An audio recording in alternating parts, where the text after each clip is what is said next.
Hello all welcome back to victory exams academy. இந்த வீடியோவில் நம்ம எதை பற்றி பார்க்க போகிறோம் அப்படின்னா டெஸ்ட் பேட்ச்க்கான கிளாஸஸ் வந்து பார்த்துட்ருக்கோம். அந்த வகையில் இன்றைக்கி நம்ம பார்க்கக்கூடிய கிளாஸஸ் பார்த்தீங்கன்னா டெஸ்ட் நம்பர் 5க்கான கிளாஸஸ். இன்றைக்கி பார்க்கக்கூடிய டாபிக் வந்து அப்படின்னு பார்த்தீங்கன்னா தேப்போ மீனாட்சி சுந்தரம் மற்றும் சி இலக்குனார். இது ரெண்டுமே கவர் ஆகக்கூடிய லெசன்ஸ் அப்படின்னு பார்த்தோம்னா இலக்குனார் வந்து நம்மளுக்கு ஸ்கூல் புக்ஸில் கிடையாது. நம்ம இன்றைக்கி பார்க்கக்கூடியது வந்து தேப்போ மீனாட்சி சுந்தரம். ஸோ மீனாட்சி சுந்தரம் பார்த்தீங்க அப்படின்னா உங்களுக்கு 12th இயல் 8 வந்து நியூ புக்கில் இருக்குது. அதாவது 12th பொது தமிழில் இயல் 8 நமது அடையாளங்களை மீட்டவர் அப்படிங்கிற அந்த தலைப்பில் வந்து உங்களுக்கு இந்த லெசன் வந்து கவர் ஆகுது. அது மட்டும் இல்லாமல் ஓல்டு புக்கில் பார்த்தீங்க அப்படின்னா தேப்போ மீனாட்சி சுந்தரத்தை வந்து உரைநடை பகுதியில் குடிமக்கள் காப்பியம் அப்படிங்கிற தலைப்புலையும் உங்களுக்கு கவர் ஆகுது. ஸோ இது பார்த்தீங்க அப்படின்னா நமது அடையாளங்களை மீட்டவர் அப்படிங்கிற அந்த தலைப்பில் உங்களுக்கு ஃபுல்லாகவே வந்து உங்களுக்கு தேப்போ மீனாட்சி சுந்தரனாரை பற்றி இருக்காது. ஸோ இந்த நமது அடையாளங்களை மீட்டவர் அப்படிங்கிறதுல இதை யாரை பற்றி சொல்லுவாங்க அப்படின்னா மயிலை சீனி வெங்கடசாமி. ஸோ இவரை பற்றின லெசன் தான் இது ஃபுல்லாக. அப்புறம் எதுக்கு நம்ம இதை பார்க்குறோம் அப்படின்னா இந்த லெசனில் உங்களுக்கு ஒரு சின்ன ஹிண்ட் மட்டும்தான் தேப்போ மீனாட்சி சுந்தரனாரை பற்றி வந்திருக்கும்.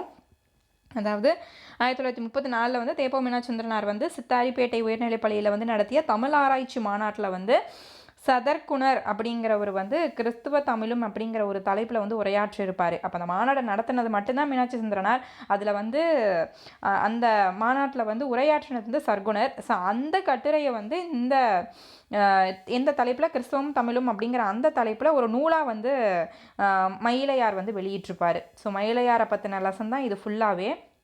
ஸோ அப்போ என்ன அப்படின்னு பார்த்தோன்னா மீனாட்சி சுந்தரனாருக்கும் இந்த மயிலையாரும் எல்லாருமே வந்து தமிழ் பணி தொடர்பான செய்திகள் தான் நம்மளுக்கு தலைப்பு. ஸோ இந்த 3 டாப்பிக்குமே ஊவேசாவாக இருக்கட்டும், தேப்போ மீனாட்சி சுந்தரம், இலக்குனார், இது 3க்குமே நம்மளுக்கு கொடுத்துருக்கிறது வந்து தமிழ் பணி தொடர்பான செய்திகள். அப்படி பார்த்தோன்னா அதில் வந்து மீனாட்சி சுந்தரம் போலவே நம்மளுக்கு சீனி வெங்கடசாமியும் வந்து தமிழ் பணியை வந்து செஞ்சுருக்காரு. ஸோ இவங்க எல்லாருமே ஒரே நூற்றாண்டை சேர்ந்தவங்க, ஒரே தமிழ் பணி தொடர்பான வளர்ச்சிகளை வந்து சேர்ந்தவங்க. ஸோ தமிழ் பணிக்கு தொண்டு செய்தவங்க அப்படிங்கிறனால நம்ம இந்த லெசனில் வந்து நம்மளுக்கு ஈவன்தோ நம்மளுக்கு மீனாட்சி சுந்தரனாரை பற்றி இந்த லெசன் ஃபுல்லாகவே இல்லைனாலும் வெங்கடசாமி என்னென்ன தமிழுக்கு பண்ணியிருக்காரு, அவ்வளோ சிறப்பு பேர்கள் என்ன அப்படிங்கிறது ஒரு வாட்டி நம்ம வாசிச்சுக்கணும். இதுலேருந்து நம்மளுக்கு கேட்கறதுக்கான சான்சஸ் இருக்குது. ஏன்னா எல்லாருமே வந்து தமிழ் பணி செஞ்ச அறிஞர்கள் அப்படிங்கிறனால இவங்களோட தாக்கம் அப்படிங்கிறது தமிழ் வந்து அதிகமாக இருக்குது. ஸோ அவங்க ரிலேட்டடான கொஷின்ஸும் நம்மளுக்கு வந்து கேட்கறதுக்கான வாய்ப்பு இருக்குது. அதனால் இந்த லெசனை ஒரு வாட்டி நம்ம கிளான்ஸ் பார்த்துப்போம். இப்போ இந்த லெசனுக்கு போகிறதுக்கு முன்னாடி நான் சொல்லக்கூடிய தெளிவான விஷயம் என்னென்னா நமது அடையாளங்களை மீட்டவர் அப்படிங்கிறதோட அந்த மீட்டவர் யார் அப்படின்னு பார்த்தோம்னா மயிலை சீனி வெங்கடசாமி தான். ஸோ இதில் வந்து மீனாட்சி சுந்தரனாரை பற்றி நம்ம படிக்க போகிறதில்ல. அப்போ இந்த லெசனில் நம்ம சீனி வெங்கடசாமியை மட்டும் பார்த்தா போதும், வேறு எக்ஸ்ட்ரா இன்ஃபர்மேஷன்ஸ் இந்த லெசனில் இருக்கிறது நம்மளுக்கு தேவைப்படாது. இப்போ நம்ம இதில் என்ன படிக்கணும் தெளிவாக நீங்கள் பார்க்க வேண்டியது என்னென்னா இந்த சீனி வெங்கடசாமி அவர் என்னென்ன தமிழுக்கு தொண்டாற்றிருக்காரு, அவர் எந்தெந்த இதில் வந்து பணியாற்றிருந்தார், அவர் எந்தெந்த இயலில் நடத்தி வந்தார், எந்த ஆண்டு பிறந்தார், அவருக்கு வந்து எந்த ஆண்டு என்னென்ன பட்டங்கள் கிடச்சிச்சு, அவரோட சிறப்பு பெயர்கள் என்ன அப்படிங்கிற அவரை பற்றின இன்ஃபர்மேஷன்ஸ் மட்டும் தான் நம்ம பார்க்க போகிறோம்.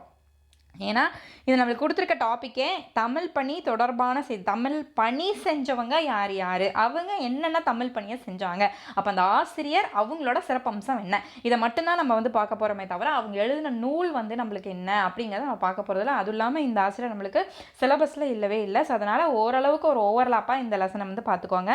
ஸோ இதில் வந்து நம்ம பார்க்கக்கூடியது என்ன அப்படின்னு பார்த்தோம்னா ஸோ அப்போ இந்த நமது அடையாளங்களை மீட்டவர் அப்படின்னு நம்ம சொல்லக்கூடியது மயிலை சீனி வெங்கடசாமி, இவரை பற்றி தான் பார்க்க போகிறோம். ஸோ இவர் பார்த்தீங்க அப்படின்னா இவரோட இளமை காலம் அப்படிங்கிறது வெங்கடசாமி எந்த ஆண்டு பிறந்தார், சென்னை மயிலாப்பூரில் பிறந்திருக்காரு. இவரோட தந்தை வந்து சீனிவாசன். இவர் வந்து ஒரு சித்த மருத்துவராக இருந்திருக்காரு. அவருடைய தமையனார் பார்த்தோம்னா கோவிந்தராசன், அவர் வந்து தமிழாசிரியராக இருந்திருக்காரு. ஸோ அதனால் இவருக்கு வந்து இளமையிலே தமிழ் மீது ஒரு தனியான பற்று வந்து வந்திருக்கு. அதனால் தன் தந்தையின் சித்த மருத்துவ பின்புலம் இருக்கு அவருக்கு. அதே போல் தமையனாரோட தமிழ் பின்புலமும் இவருக்கு இருக்குது. ஸோ இது ரெண்டையுமே சேர்த்து ஒரு 2 கலையிலையுமே வந்து சிறந்த வல்லுநராக வந்து இருந்திருக்காரு. அது மட்டும் இல்லாமல் இவர் கொடுத்த ஒரு ஸ்டேட்மெண்ட் அப்படின்னு பார்த்தா தமிழ் பற்று முன்னேர் வழியாக எனக்கு கிடைத்த ஒரு சீதனம் அப்படின்னு சொல்லியிருப்பார். ஸோ தமிழ் பற்று முன்னேறு வழியாகனா இவங்க முன்னாடி வந்தவங்களோட கிடைச்ச ஒரு சீதனம் அப்படின்னு சொல்லியிருப்பாரு. அது மட்டும் இல்லாமல் அவங்களோட வீட்டில் ராமாயணம் மகாபாரதம் போன்றவை ஏட்டுச்சுவடிகள் நிறைந்திருந்ததுன்னு அதாவது அந்த சுவடிகள்லாம் வந்து அவங்க வீட்டில் வந்து அதிகமாக பாதுகாத்து வச்சுருக்காங்க. ஸோ இதெல்லாமே அவங்க வச்சு இது பண்ணி போற்றி தமிழை வந்து வளர்த்துருக்காங்க அப்படிங்கிறதுக்கான ஒரு எடுத்துக்காட்டாக வந்து கொடுத்துருக்காங்க. அடுத்து பார்த்தீங்க அப்படின்னா இவர் வரலாற்று கல்வெட்டு ஆராய்ச்சிகளுக்கு அன்றே என்ற மனதில் வித்தூன்றி விட்டேன் என்று கூறுவார். ஸோ அப்போ வந்து இவரை தான் வந்து என்ன சொல்கிறாங்கன்னா, இவரும் வந்து தமிழுக்கு என்னென்ன தொண்டு செஞ்சுருக்காருன்னா, எங்கெங்கே அந்த ஓலைச்சுவடிகள் எப்படி வந்து நம்ம வந்து தமிழ் தாத்தாவை பார்த்தோம் இல்லையா, ஸோ அதே போல் இவரும் அதை எல்லாமே கலெக்ட் பண்ணி அதை வந்து அடுத்த ஜென்ரேஷன் கொண்டு போகணும் அப்படிங்கிற ஒரு நோக்கத்தோடு இவர் வந்து எல்லாமே பண்ணியிருக்காரு. அது அவர் ஓலைச்சுவடி மட்டும் இல்லாமல் கல்வெட்டுகள்லையும் வந்து ஆராய்ச்சி பண்ணி தமிழ் வந்து எப்படி இருந்துச்சு முன் காலத்தில் அப்படிங்கிறதுக்கு ஏற்ற மாதிரியான ஒரு வித்தை வந்து ஊன்றினவர் இவர் தான் அப்படின்னு சொல்கிறாங்க. அது மட்டும் இல்லாமல் இவர் வந்து ஆசிரியர் பயிற்சி பெற தொடக்கப்பள்ளியில் வந்து 25 ஆண்டுகள் வந்து இவர் வந்து பணியாற்றிருக்காரு. ஆசிரியர் பயிற்சி பெற்று தொடக்கப்பள்ளியில் வந்து 25 ஆண்டுகள், எத்தனை ஆண்டுகள்? 25 ஆண்டுகள் வந்து இவர் பணியாற்றிருக்காரு. அது மட்டும் இல்லாமல் இவர் வந்து விபுலானந்த அடிகள், கா சுப்பிரமணியர், திருவிக்கா, தேப்போ மீனாட்சி சுந்தரனார் இவங்களோட பெருமக்களிடம் வந்து இவருக்கு ஒரு நட்பு வந்து இவர் கொண்டு வந்திருக்காரு. அதனால தான் இவருக்கு நம்ம தேப்போ மீனாட்சி சுந்தரனார் படிக்கும்போது இவரையும் நம்ம கூட படிக்கிறோம். அடுத்து பார்த்தீங்கன்னா இவரோட ஆய்வு கட்டுரைகள் என்னென்ன தலைப்பில் வந்திருக்கு அப்படின்னா, குடியரசு, ஊழியன், செந்தமிழ்ச்செல்வி, ஆரம்பாசிரியன், லக்ஷ்மி இந்த மாதிரியான தலைப்புகளில் வந்து இவரோட ஆய்வு கட்டுரைகள்லாம் வந்து வெளிவந்திருக்கு. இது வந்து இவரோட ஆய்வு கட்டுரைகள் எல்லாம் இந்த இதழ்களில் வெளியாயிருக்கு. அப்போ இது எல்லாமே லக்ஷ்மி, குடியரசு, ஊழியன் அப்படிங்கிறது கட்டுரையின் பெயர் கிடையாது, இது வந்து இதழ்களின் பெயர்கள். இந்த இதழ்களில் இவரோட ஆய்வு கட்டுரைகள் எல்லாமே வெளிவந்திருக்கு. அடுத்து மயிலை சீனியை வந்து ஒரு தமிழ் தேனி அப்படின்னு சொல்லி சொல்கிறாங்க. அறிவின் வாயில்களை நோக்கி அவர் கால்கள் நடந்தன அப்படின்னு சொல்லி சொல்கிறாங்க. ஸோ ஒரு தமிழ் தேனி அப்படின்னு ஒரு சிறப்பு பெயர் கொண்டவர் வந்து மயிலை சீனி அப்படின்னு நம்ம சொல்லலாம். அடுத்து தொடக்க கால ஆய்வுகள் என்னென்ன தமிழுக்கு என்னென்ன ஆய்வுகள் வந்து செஞ்சிருப்பார் அப்படி பார்த்தா, 1934 வந்து மீனாட்சி சுந்தரனார் வந்து சித்தாரிப்பேட்டை உயர்நிலைப் பள்ளியில் வந்து நடத்திய தமிழ் ஆராய்ச்சி மாநாட்டில் வந்து, அப்போ மீனாட்சி சுந்தரனார் தான் 1934 எந்த இடத்துல சித்தாரிப்பேட்டையில் உயர்நிலை பள்ளியில் வந்து ஒரு ஆராய்ச்சி மாநாட்டை வந்து நடத்துகிறாரு மீனாட்சி சுந்தரனார். இந்த பாயிண்ட் மட்டும் நீங்கள் தெளிவாக பார்த்துக்கணும். இந்த ஒரு பாயிண்ட் மட்டும் தான் இந்த லெசனில் நம்மளுக்கு சிலபஸ் ரிலேட்டடாக வந்து கொண்டு வந்திருக்காங்க. ஸோ அந்த மாநாட்டில் சாதா சர்க்குணர் அப்படிங்கிறவர் என்ன தலைப்பில் வந்து உரையாற்றாருன்னா, கிறிஸ்தவமும் தமிழும் அப்படிங்கிற அந்த தலைப்பில் உரையாற்றாரு. ஸோ இதை வந்து அந்த மயிலை சீனி வந்து கேட்குறாரு. இது அவருக்கு ரொம்ப அந்த கருத்து பிடிச்சு போய் இதே தலைப்பில் கிறிஸ்தவமும் தமிழும் அப்படிங்கிற ஒரு நூலை வந்து மயிலை வந்து எழுதுகிறாரு. ஸோ மயிலையார் வந்து எழுதுகிறாரு. அடுத்து பார்த்தீங்க அப்படின்னா பௌத்தமும் தமிழும், சமணமும் தமிழும் இந்த மாதிரியான பெயர்களை கொண்ட நூல்களையும் அவர் வந்து எழுதியிருக்காரு. அடுத்து சமயம், மானுடவியல், தமிழக வரலாறு, தொல்பொருள் ஆய்வு, கலை வரலாறு, மொழி ஆய்வு இந்த மாதிரி பல துறைகளில் வந்து இவர் வந்து கவனம் செலுத்தியிருப்பார். அந்தந்த துறைகள்லையுமே இவர் வந்து ஆய்வு வந்து செஞ்சு அதுக்கான அந்தந்த ஃபீல்டுக்கு ரிலேட்டடான நூல்களையும் வந்து இவர் வந்து வெளியிட்டிருக்காரு. அதை தான் வந்து கீழே இங்கே கொடுத்துருக்காங்க. ஸோ இவர் பார்த்திங்க அப்படின்னா வரலாறு, இலக்கியம், கலையியல், அதே போல் சமயம் என பல துறைகளை சேர்ந்த நூல்கள் பலவற்றையும் வந்து இவர் எழுதி வெளியிட்டிருக்காரு அப்படின்னு சொல்லியிருப்பாங்க. அது மட்டும் இல்லாமல் வரலாற்று ஆய்வுகளில் 1950 அதாவது கிட்டத்தட்ட 3ஆம் நூற்றாண்டில் தொடங்கி 9ஆம் நூற்றாண்டு இடைப்பட்ட காலங்கள் ஆட்சி புரிந்த மன்னர்களை பற்றிய ஆய்வு எல்லாமே அவர் மேற்கொண்டிருக்காரு. மகேந்திரவர்மனாக இருக்கட்டும், நரசிம்மவர்மனாக இருக்கட்டும் ஆகியோர் குறித்த நூல்கள் தொடர்பான 3ஆம் நந்திவர்மன் என்னும் பல்லவ மன்னனை பற்றியும் அவர் வந்து ஆராய்ச்சி பண்ணி அதையும் வந்து நூல்களை எழுதி வெளியிட்டிருக்காரு. அடுத்து பார்த்தீங்க அப்படின்னா பல மன்னர்களை பற்றியும் சங்ககால மூவேந்தர்களாக இருக்கட்டும், கொங்கு நாட்டு மன்னர்களாக இருக்கட்டும், துருவ நாட்டு மன்னர்கள், களப்பிரர்கள் இவங்களை பற்றின எல்லா வரலாற்றையுமே இவர் வந்து எழுதியிருக்காரு. அதில் தான் சொல்கிறாங்க சங்க காலத்துக்கு பிற்பட்ட காலத்தில் வந்து யாருடைய காலம் அப்படின்னு சொல்கிறாங்கன்னா களப்பிரர்களோட காலம் அப்படின்னு சொல்கிறாங்க. இந்த களப்பிரர்களோட காலம் தான் வந்து தமிழர்களின் வரலாற்றை 2 காலம் அப்படின்னு சொல்கிறாங்க. இது வந்து நம்மளுக்கு ஜென்ரலாக தமிழில் கேட்கறதுக்கு வாய்ப்பு இருக்குது. ஸோ அப்போ தமிழர்களின் வரலாற்று வந்து எந்த காலம் வந்து 2 காலம் அப்படின்னு சொல்கிறாங்கன்னா களப்பிரர்களின் காலத்தை தான் 2 காலம் அப்படின்னு சொல்கிறாங்க. ஸோ அதுக்கு களப்பிரர் ஆட்சி தமிழகம் என்னும் நூல் வந்து அதே தலைப்பில் ஒரு நூலையும் வந்து மயிலையார் வந்து வெளியிட்டிருக்காரு. அடுத்து பார்த்தீங்க அப்படின்னா இவரோட கலையில் சார்ந்து தமிழில் வெளியான பல நூல்கள் வந்து வேங்கடசாமியை வழிகாட்டியாக விளங்கினார். ஸோ நிறைய ஃபீல்டில் நிறைய பேருக்கு வந்து இவரோட நூல்கள் வந்து ஒரு வழிகாட்டியாக இருந்திருக்கு. தமிழ் வளர்த்த அழகு கலை இப்படிங்கிற நூல்கள் வந்து கலை சார்ந்த நூல்களையும் அவர் வந்து வெளியிட்டிருக்காரு. அடுத்து பார்த்தீங்க அப்படின்னா ஸோ இதுவுமே இந்த வரிகளெல்லாம் பார்த்துக்கணும், இதெல்லாம் வந்து யார் சொன்னது அப்படின்ட்டு. ஸோ கலை என்று இப்போது கூறப்படுகிறதெல்லாம் சினிமா கலை, இசைக்கலைகள் பற்றியோ இலக்கிய கலைகளை கூட அதிகமாக பேச விடுவதில்லை. இப்போ எந்த கலை தான் கலைன்னு சொல்கிறாங்க, சினிமா கலை மட்டும் தான் அதிகமாக பேசுகிறாங்க அப்படிங்கிறது எல்லாமே இவர் வந்து அப்போவே வந்து எழுதியிருக்காரு. அது மட்டும் இல்லாமல் இவரோட இலக்கிய ஆய்வுகள் அப்படின்னு பார்த்தோம்னா 1962 வந்து இவர் அண்ணாமலை பல்கலைக்கழகத்தில் தமிழ் துறையில் அறக்கட்டளை சொற்பொழிவு ஒன்றை வந்து வேங்கடசாமி வந்து நிகழ்த்தியிருக்காரு. ஸோ அந்த சொற்பொழிவு வந்து அவரது ஆய்வு பணியும் தொல்காப்பியமும் ஆய்வு பயணமும் தொல்காப்பியம், சங்க இலக்கியம், கல்வெட்டுகள் ஆகியவற்றை நோக்கி நகர்ந்தது. ஸோ இப்போ இவரோட லாஸ்ட் பீரியடில் வந்து இவர் வந்து எதை நோக்கியான சிந்தனையை வந்து வச்சுருந்தாருன்னா சங்க இலக்கியத்தையும் அதே போல் கல்வெட்டுகள் இதை வச்சு நோக்கி தான் நகர்ந்துருக்கு. ஸோ அதுலேருந்து அவர் வந்து எல்லாத்தையும் எடுத்து ஃபில்டர் பண்ணி அடுத்த ஜென்ரேஷனுக்கு அவர் சேஃப் பண்ணணும் அப்படின்னு சொல்லி ஒரு வெறியோட ஒரு நோக்கத்தோடு இவர் வந்து அந்த வேலையை வந்து அவர் ஈடுபாடோடு செஞ்சுருக்காரு. ஸோ அது மட்டும் இல்லாமல் இவரோட நூல்கள் அப்படின்னு பார்த்தா களப்பிரர் ஆட்சியில் தமிழகம், கொங்கு நாட்டு வரலாறு, தமிழ்நாட்டு வரலாறு, சங்ககாலம், அரசியல் ஆகிய நூல்களை வந்து இவர் வந்து எழுதியிருக்கார் அப்படின்னு சொல்கிறாங்க. ஆய்வுலகில் மயிலை சீனி. ஸோ அப்போ வந்து மயிலை சீனிவாசன் ஆய்வுலகில் வந்து எப்படி இருந்திருப்பார் அப்படின்னா இவர் வந்து நிறைய பங்கு வந்து இவரோட நூல்களில் இருந்து நம்மளுக்கு தெரிய வருது. அந்த அளவுக்கு வந்து இவர் வந்து பல கோணத்தில் வந்து ஆய்வுகளை வந்து மேற்கொண்டு அதை வந்து திருப்பி மீட்டுருவாக்கி அதை வந்து எடுத்து நம்மளுக்கு கொடுத்துருக்காரு. ஸோ தமிழ்நாட்டு வரலாறு அப்படிங்கிற நூல் வந்து இவருடைய மீட்டுருவாக்குறதுக்கான முயற்சிக்கான ஒரு எடுத்துக்காட்டாக வந்து சொல்லலாம். அடுத்து இவரோட நூல்கள் அப்படின்னு பார்த்தா சாசன செய்யுள் மஞ்சரி, மறைந்து போன தமிழ் நூல்கள், இந்த மாதிரியான பெயர்களை கொண்ட நூல்களை இவர் எழுதியிருக்காரு. இவருடைய 19ஆம் நூற்றாண்டு தமிழ் அப்படிங்கிற இலக்கியம் என்னும் நூல் வந்து ஒவ்வொரு நூற்றாண்டையும் எவ்வகையில் வந்து ஆவணப்படுத்துவது அப்படிங்கிறதுக்கான ஒரு முன்னோடி நூல் அப்படின்னு சொல்லலாம். ஸோ ஒவ்வொரு இலக்கியமும் எந்த நூற்றாண்டை சேர்ந்தது அப்படிங்கிறத நம்ம எப்படி கிளாஸிஃபை பண்ணோம் அப்படிங்கிறதுக்கான ஒரு வழிகாட்டியாக இருக்கக்கூடிய நூல் வந்து 19ஆம் நூற்றாண்டு தமிழ் அப்படிங்கிறது. அடுத்து பாவேந்தர் பாரதிதாசன் கவிதை வந்திருக்கு. தாங்கிட நேர்ந்த போதும் தமிழ் கடல் ஆற்றல் அண்ணல் வேங்கடசாமி அப்போ வேங்கடசாமியை பற்றி பாவேந்தர் பாரதிதாசன் ஏற்கனவே குறிப்பிட்டிருக்காரு. ஸோ வேங்கடசாமி அப்படிங்கிற பெயர் இங்கே வந்திருக்கும் நீங்கள் பார்த்தீங்கன்னா. ஸோ அப்போ அந்த வரிகள் வந்து யாருடையதுன்னா பாவேந்தர் பாரதிதாசனுடையது. அடுத்து பார்த்திங்கன்னா இவர் வந்து இலக்கண பரப்பில் உறைந்திருந்த செய்திகளை தொகுத்து மறைந்து போன எத்தனை நூல்கள் தொடர்பான குறிப்புகளை நம் முன்று எடுத்துக்கிறார் பார்த்தோம்னா கிட்டத்தட்ட 333 நூல்களை தொடர்பான செய்திகள் அழிந்து வந்த நூல்களை வந்து இவர் மறுபடியும் நம்மளுக்கு கலெக்ட் பண்ணி புதுப்பிச்சு வெளியிட்டிருக்காரு. ஸோ அந்த டேட்டாஸை பார்த்துக்கணும் 333. ஸோ இவரோட பணிகளை மேற்கொண்டு வந்தனால இவருக்கு எந்த இதழில் அவர் எழுதிய சொல்லாய்வு கட்டுரை வந்து தொகுப்பாக வெளியிடப்பட்டது அப்படின்னு பார்த்தோம்னா செந்தமிழ் செல்வி அப்படிங்கிற ஒரு இதழில் அவர் எழுதிய ஒரு கட்டுரை. அந்த கட்டுரையின் தலைப்பு அஞ்சிரை தும்பி அப்படிங்கிற அந்த தலைப்பு. அஞ்சிரை தும்பி யாருடைய கட்டுரை? ஸோ இவரோட மயிலையாரோட கட்டுரை. ஸோ அவர் வந்து எந்த இதழில் வெளியாச்சுன்னா செந்தமிழ் செல்வி அப்படிங்கிற ஒரு இதழில் வந்து வெளியாயிருந்திருக்கு. அடுத்து பார்த்தீங்க அப்படின்னா இவர் பன்மொழி புலமை பெற்றவர் அப்படின்னு நம்ம சொல்லலாம். ஏன்னா வந்து இவர் எத்தனையோ லாங்குவேஜஸ் வந்து இவருக்கு தெரியும். ஸோ பன்மொழி புலமை பெற்றவர் இவர் அப்படின்னு நம்ம சொல்லலாம். அதே போல் வந்து மகேந்திரவர்மன் இயற்றிய மத்த விலாச பிரவேசனம் அப்படிங்கிறது நம்ம ஏற்கனவே பார்த்த நூல், நமக்கு தெரிஞ்ச நூல். ஸோ மத்த விலாச பிரவேசனம் அப்படிங்கிறது மகேந்திரவர்மனோடது. அந்த நாடக நூலை வந்து இவர் ஆங்கில வழியாக தமிழாக்கியுள்ளார் அப்படின்னு சொல்கிறாங்க. அப்போ ஆங்கிலத்திலேருந்து தமிழில் மறுபடியும் அது தமிழ் எழுதப்பட்டது தான்.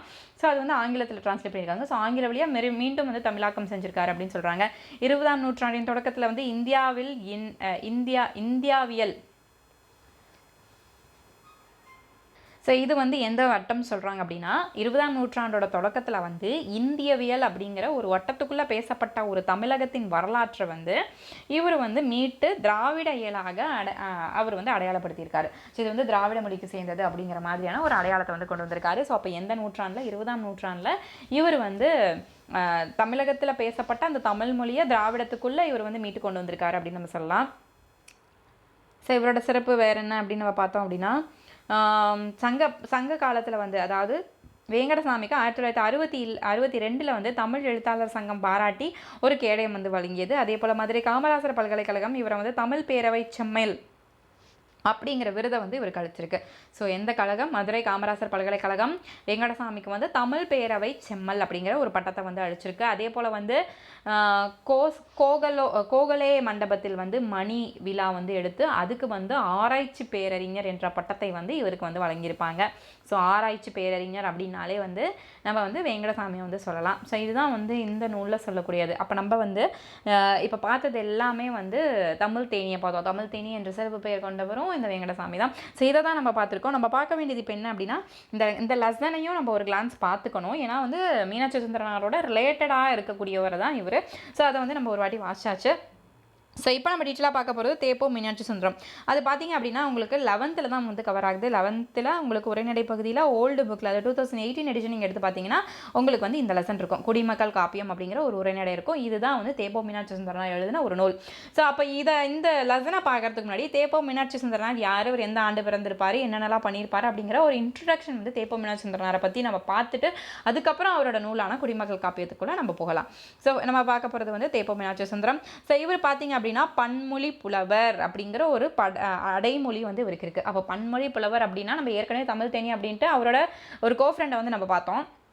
ஸோ அவரை போலவே தேப்போ மீனாட்சி சுந்தரம் நம்மளுக்கு ப்ரிஸ்கிரைப்டு சிலபஸில் பன்மொழி புலவர் அப்படின்னு கேட்டால் நம்ம அடிக்கக்கூடியது தேப்போ மீனாட்சி சுந்தரம் தான். எதனால் அப்படி சொல்கிறாங்கன்னா இந்த பன்மொழி அப்போ என்னென்னலாம் அவருக்கு தெரிஞ்சிருந்துச்சு அப்படின்னா ஃப்ரெஞ்சு, இந்தி, மலையாளம், ஜெர்மன், தெலுங்கு, கன்னடம், சமஸ்கிருதம், ஆங்கிலம் அப்படிங்கிற பல மொழிகளை வந்து இவர் வந்து கற்றிருந்திருப்பார். ஸோ அதனால் இவர் வந்து என்ன அடைமொழி கொண்டு அழைக்கிறோம் அப்படின்னா பன்மொழி புலவர் அப்படின்னு அழைக்கிறோம். இவரோட பிறப்பு அப்படின்னு பார்த்தா 8/1/1901 வந்து பிறந்திருப்பார். இறப்பு வந்து 1980 வந்து இறந்திருப்பார். இவர் 20ஆம் நூற்றாண்டோட புகழ்பெற்ற தமிழ் அறிஞர்களில் ஒருத்தர் அப்படின்னு நம்ம சொல்லி பெருமையோடு சொல்லிக்கலாம். அடுத்து பார்த்தீங்க அப்படின்னா ஆரம்பத்தில் இவர் வந்து வழக்கறிஞராக தான் தன்னோட காலத்தை வந்து தொடங்கி இருந்திருப்பார். அதுக்கப்புறம் சென்னை மாநகராட்சி தேர்ந்தெடுக்கப்பட்ட ஒரு உறுப்பினராகவும் ஆயிருந்திருப்பார். அதுக்கப்புறம் தான் வந்து இந்த தமிழ் மேலே ஒரு ஆர்வம் வந்து இவர் வந்து நிறைய தமிழ் தொண்டாற்றியிருப்பார். ஸோ மதுரை காமராசர் பல்கலைக்கழகத்தில் துணைவேந்தராக பணிபுரிந்திருப்பார்.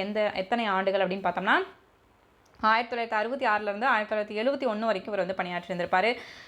அடுத்தது பார்த்தீங்க அப்படின்னா தமிழக அரசு அப்போ எத்தனை ஆண்டுகள் அப்படிங்கிறது இங்கே கணக்கு பண்ணிக்கணும். நம்மளுக்கு வந்து கேள்விகள் வந்து எப்படி கேட்பாங்க அப்படின்னா ஸோ மதுரை காமராசர் பல்கலைக்கழகத்தின் துணைவேந்தராக தேப்போ மீனாட்சி சுந்தரம் வந்து எத்தனை ஆண்டு காலம் பணியாற்றியிருப்பார், எதுலேருந்து எது வரைக்கும் அவன் கொடுத்துருக்கான் நம்மளுக்கு. ஆனால் எத்தனை ஆண்டு அப்போ 66 71 வரைக்கும் எத்தனை ஆண்டுகள், 6 ஆண்டுகளா, 7 ஆண்டுகளா, 8 ஆண்டுகளா, 9 ஆண்டுகளா அப்படிங்கிற ஆப்ஷன்ஸ் வந்து நம்ம கொடுத்துருப்பாங்க. ஸோ நம்ம அந்த மாதிரியும் நம்ம பார்த்துக்கணும்.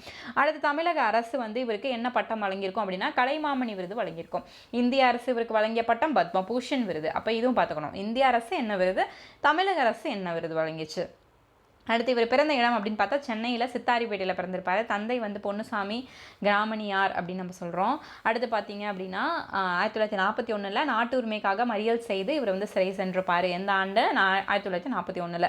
அடுத்து அண்ணாமலை பல்கலைக்கழகத்தின் பேராசிரியராக 1944 46 வரைக்கும் பணியாற்றிருப்பார். ஸோ எந்த பல்கலைக்கழகத்தில் எத்தனை ஆண்டுகள் பணியாற்றினார், எந்த ஆண்டுலேருந்து எந்த ஆண்டு வரை முடிய பணியாற்றிருக்காரு அப்படிங்கிறதையும் தெளிவாக பார்த்துக்கணும்.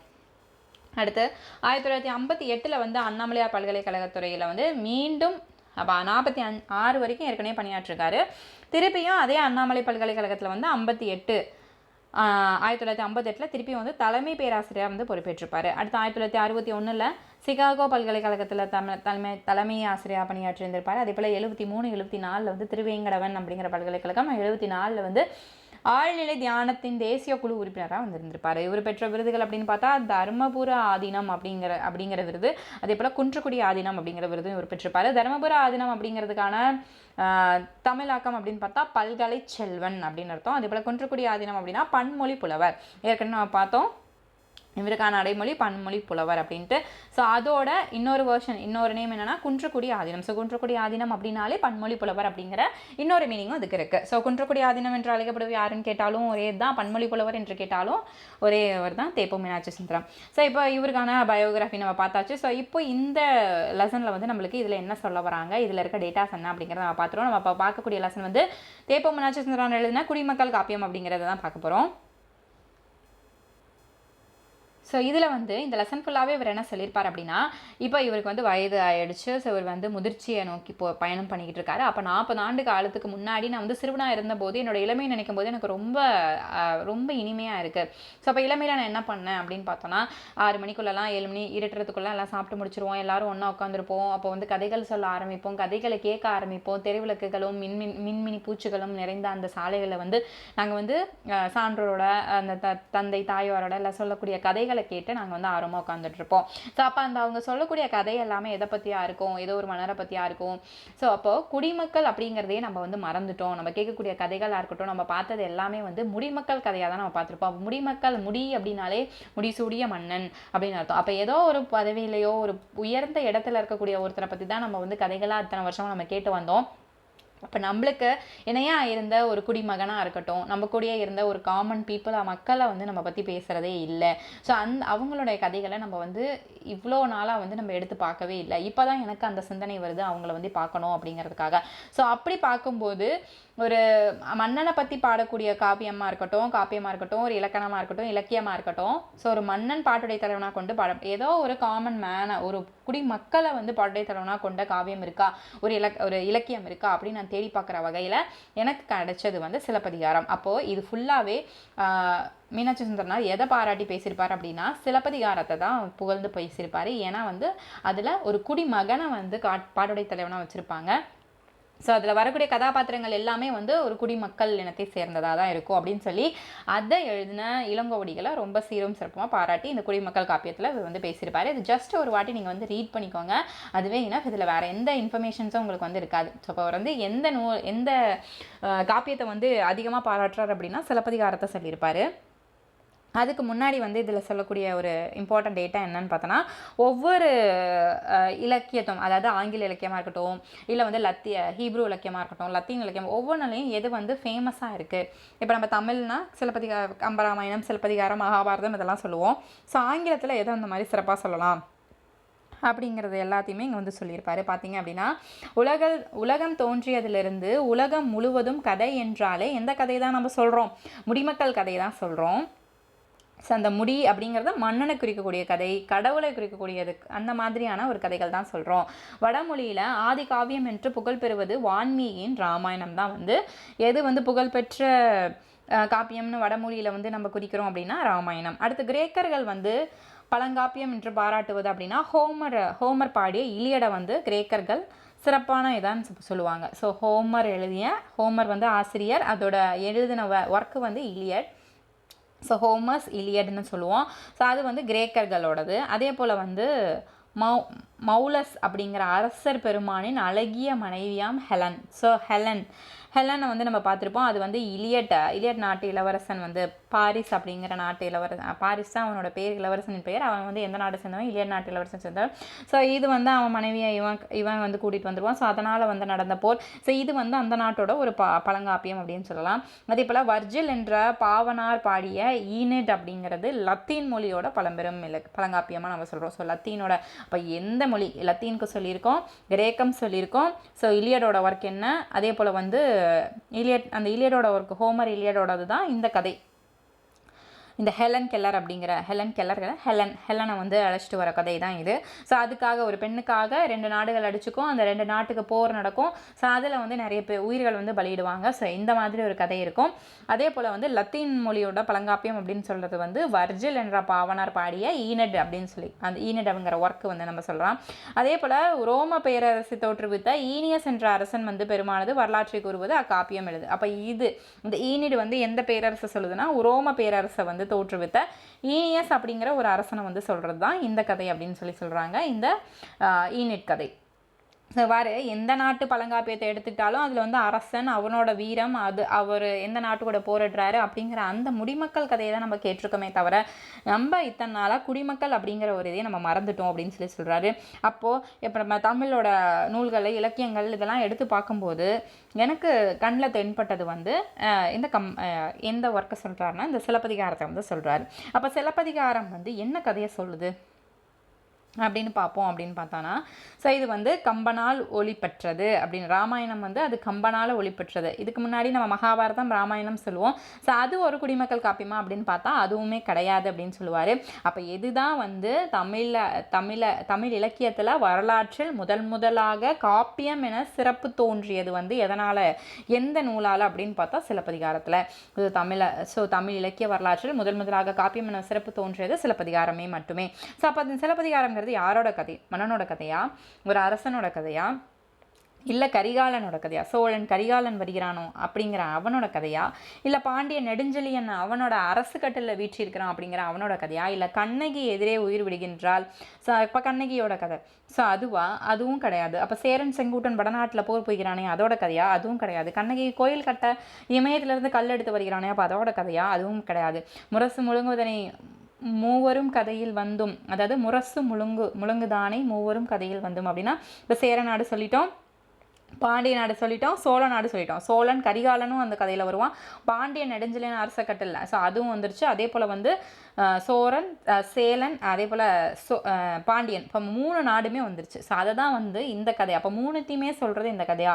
அதுவுமே கிடையாது. ஸோ முரசு முழங்குதானை மூவரும் கதையில் வந்தும், ஸோ மூவரும் அப்படிங்கிறது 3 நாடையும் சேர்த்துறாங்க. அப்போ இது எந்த கதை அப்படின்னு பார்த்தா முடிமக்கள் கதையாகிய சிலப்பதிகாரம் விளங்கவில்லை. அப்போ சிலப்பதிகாரம் இவந்தோ அரசர்கள்லாம் வந்திருந்தாலும் அது வந்து முடிமக்கள் கதை கிடையாது, அது வந்து குடிமக்கள் ஒருத்தரோட கதை. ஸோ அப்போ என்ன குடிமக்கள் கதை? அப்போது குடிமக்களில் ஒரு பெண்ணான கண்ணகியினோட ஒரு கதை.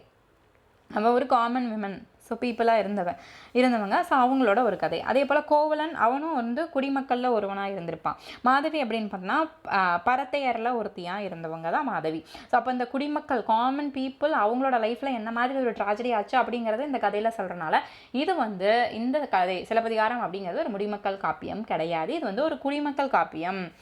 ஸோ இவங்களோட சிக்கலான வாழ்க்கையை தான் இந்த சிலப்பதிகாரம் சொல்லுது. அதே போல தான் இந்த முடிமக்கள் வரலாற்றை வந்து ஆதி காப்பியமாக பிற நாடுகள் எல்லாம் அமைந்து விளங்க இது வந்து ஒரு கிரேட்டஸ்ட் எக்ஸாம்பிளாக இருக்குது மற்ற நாடுகளுக்கு.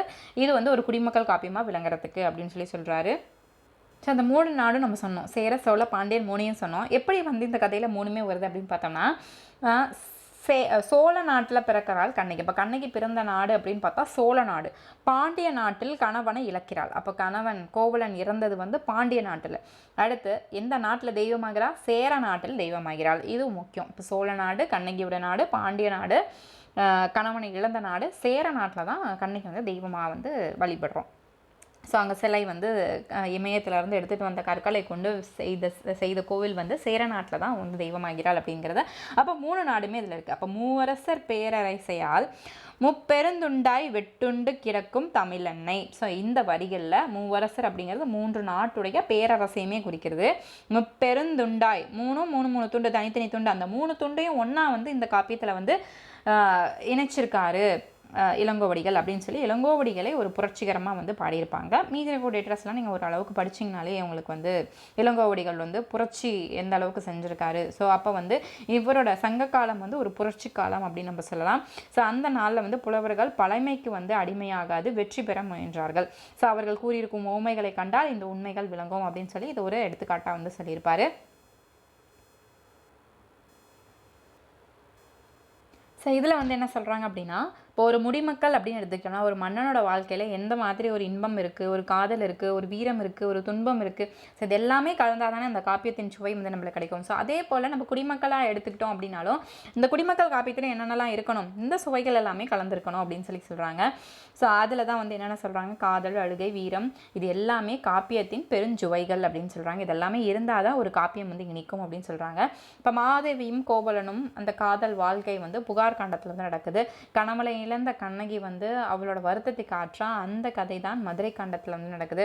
ஸோ கண்ணகிக்காக எடுத்த கல்லினை வடவரசர் தலை மீது ஏற்றி வந்த செங்கோட்டுவன் வீரத்தை பாடுவதே வஞ்சிக்காண்டம். ஸோ ஒவ்வொரு காண்டத்துக்கும் ஒவ்வொரு சிறப்பு வந்து இருக்குது. அப்போ வஞ்சிக்காண்டம் அப்படின்னா கண்ணகிக்காக கல்லெடுத்து கட்டுறதுக்கு வடவரசர் தலை மீது ஏற்றி வந்த அந்த செங்குட்டுமனோட வீரத்தை வந்து சொல்கிறது தான் வந்து வஞ்சிக்காண்டம். இப்போ ஒவ்வொரு காண்டமும் என்னென்ன குறிக்குது. ஸோ அரசனிடம் வீரம் கண்டால் குடிமக்கள் காப்பியம் எழுவதற்கு இடமில்லை. ஸோ இதுதான் வந்து இதோட மெயின் கண்டென்ட்டாக வந்து நம்மளுக்கு தேப்போ மீனாட்சிசுந்தரம் வந்து குடிமக்கள் காப்பியத்தில் வந்து சொல்கிறாரு. ஸோ இதில் வீரமாக சொல்கிறது வந்து கோவலனோட வீரத்தை வந்து சொல்கிறாங்க. ஸோ அந்த வீரம் என்னென்னா, ஒரு யானையை வந்து கொல்லாமலே அந்த யானைக்கடியில் யானையோட கால் பாதங்களில் மாட்டிக்கிட்டு இருந்த ஒரு முதியவரை வந்து காப்பாற்றுவான் கோவலன். ஸோ அவனோட வீரத்தை வந்து இது மூலிமா சொல்கிறாங்க. அது மட்டும் இல்லாமல் கருணைக்கு வந்து எதை சொல்கிறாங்க அப்படின்னா, கருணை மரபாக காட்சியளித்தவள் வந்து கண்ணகி. இத்தனால் வீட்டை விட்டு வெளிவராத ஒரு பெண்ணாக வீட்டுக்குள்ளேயே இருக்கக்கூடிய ஒரு ஹவுஸ் ஒய்ஃபாக இருந்த அந்த பெண்ணு வெளிநாட்டில் வந்து பாண்டியனை வந்து வெல்கிறாள். அவனுடைய தீர்ப்புக்கு எதிர்பேச்சு பேசி அவனையே வெல்கிறாள். அதுக்கப்புறம் வந்து ஒரு தெய்வமாகவும் மாறுறா அப்படிங்கிற மாதிரியான ஒரு கண்டென்ட்டை வந்து இதில் சொல்லியிருந்திருப்பாங்க. இந்த கதையே அதுதான் இல்லையா.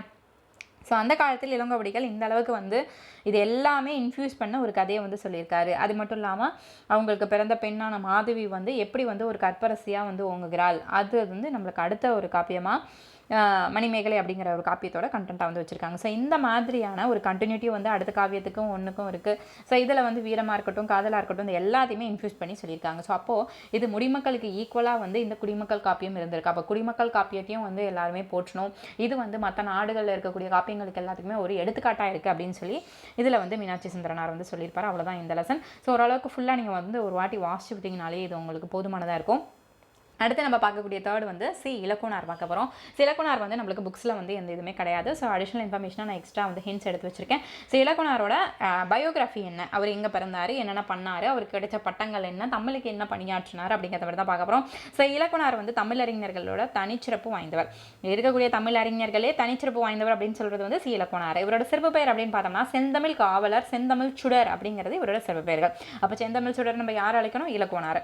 அடுத்து பார்த்தீங்கன்னா மொழியியல், இலக்கணம், தொல்காப்பிய ஆராய்ச்சி, திருக்குறள் ஆராய்ச்சி, சங்க இலக்கியங்கள் ஆராய்ச்சி அப்படிங்கிற பல்வேறு துறைகளில் வந்து பல நூல்களை வந்து இயற்றியிருப்பார் இலக்குனார். இவரோட பிறப்பு அப்படின்னு பார்த்தோம்னா நவம்பர் 17, 1909 வந்து பிறந்திருப்பார். ஊர் வந்து நாகப்பட்டினம், திருத்துறைப்பூண்டி அப்படிங்கிற ஊரில் வந்து பிறந்திருப்பார். இவரோட இறப்பு செப்டம்பர் 3, 1973 வந்து இறந்திருப்பார். இவரோட இருப்பிடம் பார்த்தோன்னா மதுரை அடுத்து இருக்கக்கூடிய திருநகர் அப்படிங்கிற ஒரு இடத்துல தான் இவர் வந்து பிறந்திருப்பார். இவரோட இயற்பெயர் லட்சுமணன். இது நீங்கள் தெளிவாக பார்த்துக்கணும். ஸோ அப்போ இலக்குனாரோட இயற்பெயர் வந்து என்னது? லட்சுமணன் அப்படிங்கிறது இவரோட இயற்பெயர். அடுத்து இவர் கல்வி பார்த்தீங்கன்னா எங்கெங்கே படிச்சிருப்பார் அப்படின்னா புலவர் பட்ட கல்வி, அதே போல் வந்து கீழை மொழி இளவர் பட்டம் பெற்றிருப்பார். கீழை மொழியில் வந்து முதுவர் பட்டம்.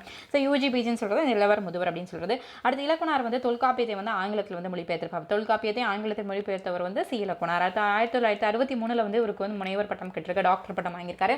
ஸோ அப்போது அந்த பிஹெச்டிக்கு இவர் எடுத்துக்கிட்ட டாபிக் என்ன அப்படின்னு பார்த்தோம்னா Tolkappiyam and English with critical studies அப்படிங்கிற அந்த தலைப்பில் வந்து 1963 இவர் வந்து முனைவர் பட்டம் பெற்றிருப்பார். அடுத்து இந்த நூலுக்கு வந்து அறிஞர் அண்ணா, அதாவது இவர் எடுத்துக்கிட்டு ஒர்க் பண்ண இந்த நூலில் வந்து இந்த நூலுக்கு அறிஞர் அண்ணா வந்து அறிந்துரை வழங்கியிருந்திருப்பார். அதை வந்து ஒரு பாராட்டியிருப்பார். ஸோ அதை வந்து ஒரு கோட்டா முன்னாடியே வந்து ப்ரிஃபேஸில் வந்து எழுதியிருப்பாங்க.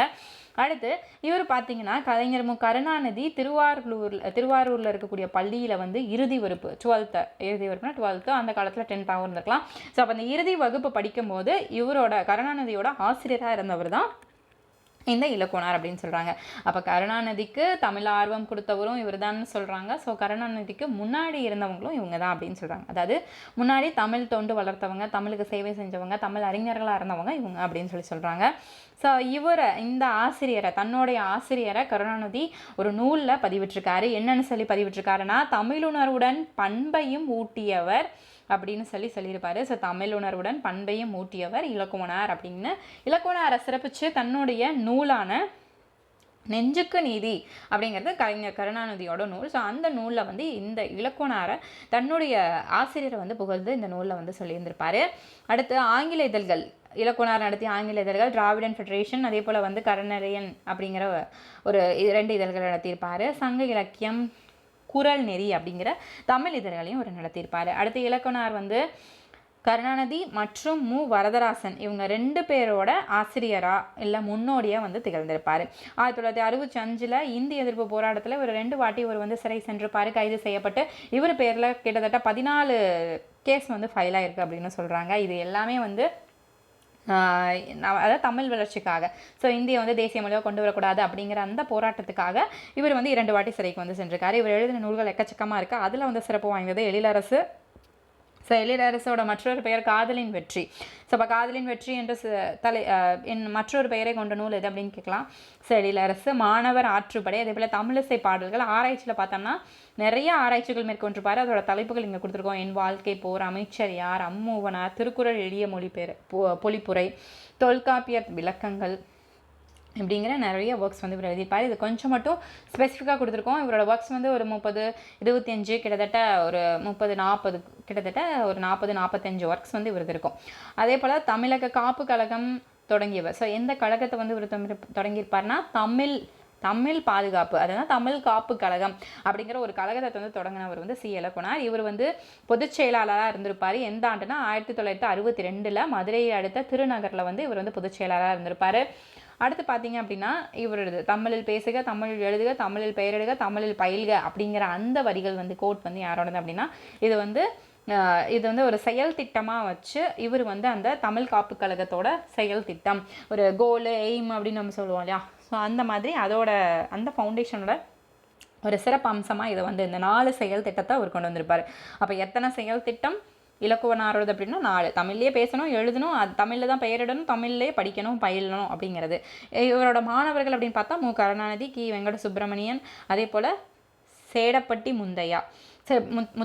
ஸோ இதெல்லாம் வந்து இவங்கெல்லாம் வந்து இவரோட மாணவர்கள். ஸோ அதில் வந்து பெருமையாக சொல்லக்கூடியது கருணாநிதியின் ஆசிரியர் அப்படின்னு சொல்லி நம்ம இலக்குவனாரை சொல்லலாம். ஸோ இந்த அளவுக்கு சிறப்பு வாய்ந்தவர் இந்த இலக்குவனார். இவரோட லெசன்ஸ் எதுவுமே நம்மளுக்கு 6th to 12th கொடுக்கல நியூ அண்ட் ஓல்ட் புக்ஸில். அதனால் இவரை பற்றின டேட்டாஸ் மட்டும் நான் எக்ஸ்ட்ராவாக கொஞ்சம் எடுத்து வச்சிருக்கேன்.